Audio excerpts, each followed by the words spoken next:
So ayun mga kababayan, magandang araw po sa ating lahat. Ito, pag-usapan natin tong ukol kay General Torre. Sumagot na po mga kababayan, nagsasalita na po itong si General Torre. Ayan, at saka itong si Senadora Amy Marcos, sino kaya itong tinawag niyang bunjing di umano mga kababayan natin, no?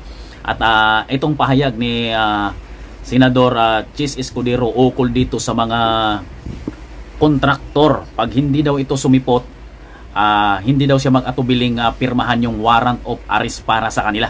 Ayan pong ating pag-usapan ngayong araw na ito mga kababayan. Sa hindi pa nakapag-subscribe sa ating YouTube channel LB Gotilio, mag-subscribe na po kayo para lagi po kayong updated sa ating mga bagong videos. At saka mag-like na rin po kayo, mag-comment po kayo dyan para mababasa po natin kung ano po yung mga inyong mga komento. Ayan, maraming pong salamat sa inyong lahat. Ito, panoorin natin tong video. Iparesto po ng Senado ang mga kontratista ng mga manumalyang flood control project kapag hindi po sumipot sa kanilang pagdinig.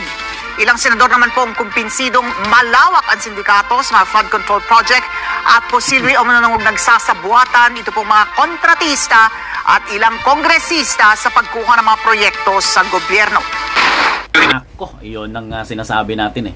Nagkasabwatan na daw ang kontratista at ilang kongresista mga kababayan natin.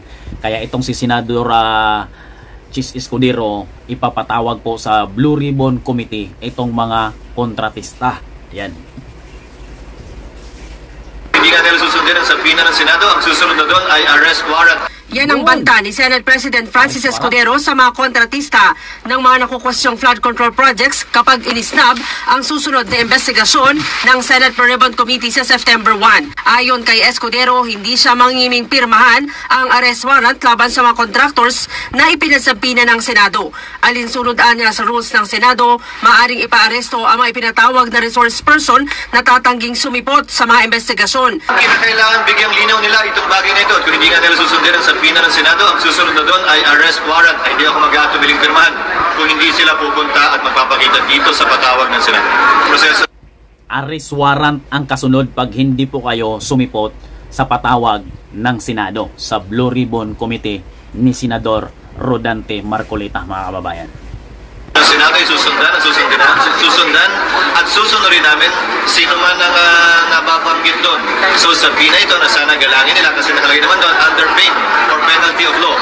At yun ay pag-aresto sa kanila para dumalo sa hearing kung sila hindi susunod. Sabi ni Escudero, kailangan imbestigahan at parusahan ang mga kontratista at iba pang nasa likod ng palpak na ghost projects. Sa ngayon, 10 kontratista nang ipinasampina ng Senado para paharapin sa investigasyon. Naniniwala naman si Senator Amy Marcos na may malaking tao na nasa likod ng panunuhol ng isang district engineer kay Batangas 1st District Representative Leandro Leviste. Ito kaya yung tinatawag niyang bunjing mga kababayan? Ito kaya yon? Posible rin umanong may nangyayaring sabwatan sa pagitan ng mga kontratista at mga kongresista para makakuha ng mga proyekto sa gobyerno. Bulok talaga yung sistema ni Bonjing. Bulok talaga yung sistema ang ginagawa. Hindi lamang yung flood control, mas malala pa nga yung iba eh. Yung supply contracts para dyan sa road, yung mga road barrier, yung mga cat's eyes, yung dating mga netting, yung mga solar, street light. Mas malala pa nga yung mga contracts dyan. Kahit pa paano, yung mga pangit na flood control na yan, na puro kawayan imbes na bakal, may nangyayari, may ginagawa. Mas malala talaga yung mga pinagkakabit na kung talaga namang kalokohan na yun. Hindi pinangalanan ni Marcos ang tinutukoy nitong bunjing. Pero ito rin... Sino kaya tong bunjing, no? Kuwan ako dyan curious ako dyan sa bunjing na yan Umano ang nagtatanggal sa mga flagship projects ng Pangulo na nakapaloob sa national budget. Tignan naman ninyo, liwaliwanag. Matino yung budget na galing sa DPWH at kay Presidente pag dumarating dito. Pag SONA, bibigay sa amin yung kopya ng malaking libro ng NAP. Yung budget ng Pangulo yan at yan ang nanggagaling sa DPWH mismo na talagang inocular nila. Pag yung GAA na yan, naging GAB na, masisindak na lang kami dito sa Senado. Yung mga flagship project ng Presidente, tanggal na, ilalagay sa unprogram. Nang tanungin kung sino si Bonjing, ito ang sagot ni Marcos. Ma'am, just to be sure, yung Bonjing na nirerefer niyo po sa Speaker Martin Romualdez. Wala namang sinasabi, ikaw nagsabi nun So may maraming Bonjing doon, sabtakan ng daming baby Bonjing. Pag sinita mo, nag-iiyakan. Kumbinsido naman si Senator Raffy Tulfo na malawak ang sindikato sa likod ng mga flood control projects kaya dapat maipatawag ang mga opisyal na posible ring kasabwat sa gobyerno. Nakakabahalaan niya na pati ilang kongresista tinatangka na ring suhulan para manahimik. Dapat makasuhan siya dahil nag-iimbestiga, iniimbestiga sila sa kanilang kalokohan and then manunood sila. Yan mo talagang gawain ng mga karamihan sa mga lokolong, karamihan sa mga kota. So, para makaiwas sila doon sa kaso at kahiyan, nagpapipe sila. Ipaubay naman ng mga senador sa chairman ng Blue Ribbon Committee na si Senator Rodante Marcoleta kung iimbitahan si Congressman Leviste. Iminungkahi naman ni Ako Bicol Party List Representative Alfredo Garbin na dahil nadadawit ang ilang kongresista sa issue, mas mabuting independent body at hindi ang Kamara ang mag-imbestiga. Maraming nadadawit. Dapat talaga, hindi talaga ang Kamara ang mag-imbestiga mga kabayan kasi meron po kasing mga kongresista ang sinasabi. Kaya ipaubayan natin dito sa Senado, sa Blue Ribbon Committee ni Senador Rodante Marcoleta, mga kabayan natin.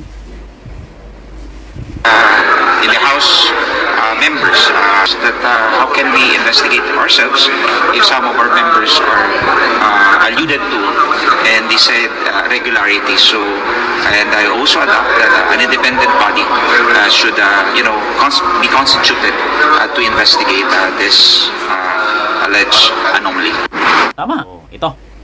Panoorin natin tong pahayag ni PNP Chief Nicolas Torre, mga kabayan natin. Taos-pusong pasasalamat sa lahat ng ating mga commanders mula sa mga regional and provincial directors, chiefs of police at sa mga directors ng National Support Unit na nagpaabot ng kanilang suporta sa ating pamumuno sa loob ng mahigit. Bakit natulala ka sa loob ng mahigit? Ilan? Ilan ba? Ilang taon ka ba naglingkod bilang PNP chief? Kuhan nga natin kung ilang taon. Tingnan natin.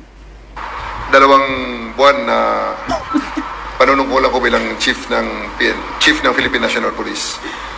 Kasama rin dito sa aking pinasasalamatan ang pakikiisa at pagtitiwala ng ating mga kasamahan sa mga informal organizations within the PNP, most especially yung APOLE, the Association of Police Officers Bilateral Entry. I'm very, very thankful at express my deepest gratitude sa mga miyembro ng APOLE sapagkat sila ang isa sa mga pinakauna na nagbigay ng suporta sa atin.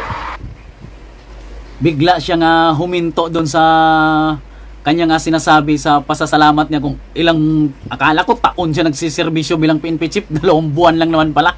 Ayun, yun po yung pahayag ni Nicolas Torre. Bakit kaya hindi niya pinasalamatan yung naglagay sa kanya diyan sa kanyang posisyon na si Pangulong Bongbong Marcos ngayong siya ay nirelieve na? Wala po tayong naririnig na pinasalamatan niya yung Pangulo may galit kaya siya sa Pangulo, mga kababayan natin. Ito, panoorin natin kung sino talaga at saan talaga nanggagaling kung bakit siya sinibak, mga kababayan. Ito pong pahayag ng mga senador. Senador Ronald De La Rosa na dating naging PNP chief, ano ang iyong masasabi sa pangyayaring ito? Expected na yan. Expected yan sa serbisyo. You can be relieved anytime. Habang functus officio. You are good when the need exists. Tuwan-tuwa siya dun sa punctus officio. Reaction po ng Senador Pato. Alam niya kasi PNP chief siya dati. Yun ang isa sa pinakamagaling na PNP chief sa ating bansang Pilipinas, Ronald Bato de la Rosa, nagiging senador ngayon, mga kababayan natin. Ayan, pakinggan natin tong mga ibang senador na kanilang pahayag. Time talaga, kahit na nga walang dahilan Diba? Wag na natin sabihin, wala naman dahilan, hindi naman dapat sinibak. Yun mo talaga. Una, bata pa si General Torre Ang retirement age ito, 2027 pa, Nelson 2 years pa? Yes, 2 years pa. Isa ito sa sa kasalukuyan bata naging PNP chief. Meron bang early retirement? Hindi ko alam kung ito, Nelson, again, sabi ko nga, kung si General Torre ay natuwa o matutuwa sa pagkaka-relieve niya as PNP chief, baka mag-early retirement. Pangalawa, ang problema pa ni General Tates ngayon, hindi ka pwede maging Postal General. Kasi hawak pa niya. May active na Postal General. Isa lang ang Postal General ng PNP. Yun ang, kung hindi magre-retiro si General Dick Torre bilang PNP chief, kahit pa ang hepe, si General Tates, mananatili sang 3-star general. Hindi sa pwede maging 4-star general. Pero ako din, mas maganda siguro kung yun nga, ang kulang dito yung internal communication. Ewan ko man kung nag-usap-usap sila. Pero sa press con kasi ni Secretary John B. kanina, mukhang hindi sila nag-uusap Ni John Vic tsaka si ano? Oo, sila. Ganon. Alam mo kung bakit ko nalaman? Hindi sila nag-uusap? May command conference. Ano Kasi sabi niya, tinanong kasi siya. Alam niyo ba ni, tatanggalin siya. Ang sabi ni John Vic dito, tinawagan ko siya kahapon eh. Tatlong beses, 4 o 5 yata. Hindi sumasagot. Mukhang may family, may dinner o something, may gathering. Ganon. Nako, baka ito po talaga yung dahilan mga kababayan kung bakit itong si Gerald Torre ay nirelieve, no? Hindi ata ito ukol kay President Bongbong Marcos, kung hindi ito ata yung alitan nila sa Napolcom. Hindi lang natin sure ay ito opinion lang natin mga kababayan natin. Ibig sabihin, hindi sila nag-uusap, di ba? Kasi kung nag-uusap kayo, kahit pa emergency, kumbaga kahit na family gathering niya, DILG secretary mo, hindi kita sagot. Oo, tsaka dapat, yun nga, yung before done, ay pinatawag niya. Yun ang sinasabi ko na pag-uusap. Kung may magandang relasyon. Personal, dapat na ganito. Kung if you are in good relations, siyempre. Yung wala kang ang tawag dito, wala kang masamang tinapay. Kung walang gap sa pagitan nila. Dapat mag-uusap kayo bago nyo sabihin. Kasi kami yan mabigat na karir yan. Sabi ko nga sa'yo. Sino pa? Bukod kay General ba to? Senador Rapi Tulfo. Sige nga. Nagsumbong din ba sa'yo? Ano bang sabi? Ano bang masasabi mo rito? Yung offense, talagang nasa police detention, so Malacanang made a decision, and I respect the decision of Malacanang. May tension daw eh. Ito, may tension nga. Pagtanggal tension ito. Si Senador Chis Escudero naman, Senate President. Ano bang dapat? Nag-port tweet yung pagtanggal eh. Agad-agad eh. Ano bang dapat? Kinagulat din marahil tulad ng madami, kabilang ako doon, yung pagkaka-relieve niya. Hindi ko alam kung anong dahilan. Subalit may kapangyarihan ng Pangulo na gawin yun. Dahil serving at the pleasure of the President ang sino mang PNP chief. Wala ako nakikita epekto pero administratively maaaring meron. Dahil sa pagkakaalam ko ay 4-star general na si General Torres. So nangyari na rin yan dati na yung 4-star general ay hindi humahawak sa posisyon ng PNP chief. Sana hindi maapektuhan dahil again, serving at the pleasure of the President ang sino mang PNP chief at umaasa ako na patuloy gagampanan ng ating mga kapulisan ang kanilang sinuman tungkulin, sino man na mapili o piniling PNP chief ng ating Yun. Ayun, Senate President. Sino pa? Sino pa? Ito, Senator Jaime. Super ate. Well, sabihin ko na, nagkaenkwentro ako dito eh. Kasi pinagpipilitan niya na magkita-kita at makipaghalubilo sa mga senador. Inaantay ko na umalis siya kasi may inta ulo ko nun eh. At ang pagkaalam ko, na-demote si Nartates at yung Papang General na Ilocano, nagdadaig kung bakit naman nangyari yun. Kaya sinita ko siya, sabi ko, hoy, ba't ganun? Nako, may balik yan, magdahan-dahan ka. At nagpapumanin ako, wala akong alam. Ang alam ko lang, ang balita ko, doon sa mga appointment ng mga RD at iba pa, talagang hindi sila nakipagkonsulta kay Secretary John Vic, hindi naman tama yun. Siyempre, may boss tayong lahat. Boss na si John Vic. At ikalawa, masyadong maingay at maugong na nagmamalaki ang ibang classmate niya na tatakbong presidente o vice-presidente. Nako, tatakbo daw presidente o di kaya vice-presidente itong si General Torre ayon kaya Senadora Amy Marcos. At saka parang hindi daw talaga nagkaintindihan si DILG Secretary John Vic Remulla at itong si PNP Chief Nicolas Torre, mga kababayan natin. May bala ka palang tatakbong pagka Vice Presidente o di kaya Presidente, kaya kasi siguro ni-relieve sa 2028. At nakita na nakapaskel yung kanilang mukha at sabi pa nga nung iba, hindi lang pala politiko ang EPAL. Kaya parang inaabangan na rin siguro inaabangan na rin ng ibang tao dahil may nadidinig na pang-aabuso. Parang yun yung sense ng ibang kapulisan. May naririnig lang ako. Yun ang dahilan, you think, ma'am? Hindi ko alam kung ano yung dahilan. Ang alam ko lang na nagkaroon ng order tungkol sa mga appointment na naiiba yung kay SILG.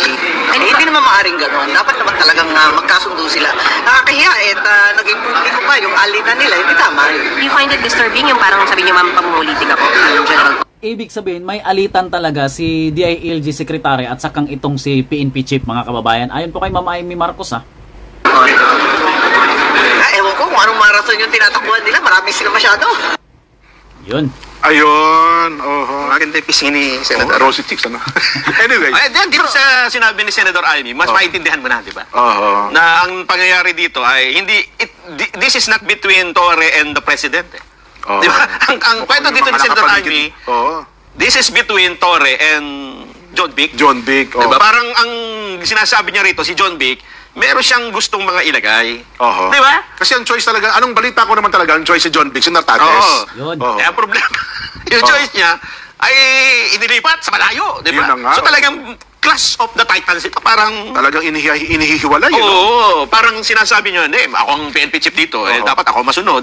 Oho. Sa tingin ko parang, may kasabihan niya parang nanlala, parang hindi man nanlalaki, Nakalalaki. parang nakalalaki. Nakakalaki. Ayun, Nakakalalaki ka. Nakalalaki. Yun pala yung ibig sabihin ni Sir Nelson. Nakalalaki ka. So hanggang dito na lang po muna ating video mga kababayan. Maraming pong salamat sa inyo at God bless po sa ating lahat.